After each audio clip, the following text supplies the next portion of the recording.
मेरा सजना संवरना है किस काम का, माला जपते हो तुम औरों के नाम का।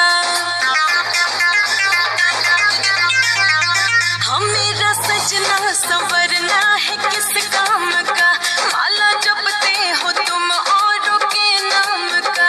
बीवी हूँ तो बीवी की कदर होगी क्या।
ऐसा सुखराई तुम कहाँ से लाई हो डार्लिंग, ऐसा सुखराई तुम कहाँ से लाई हो।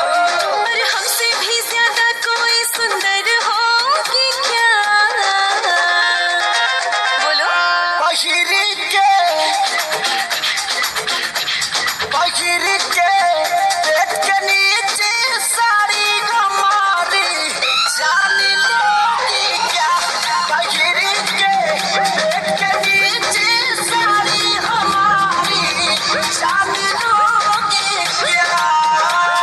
बढ़िया।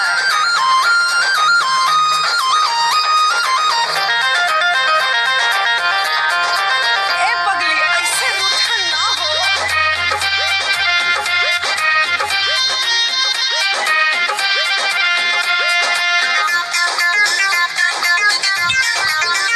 कभी बीवी को टाइम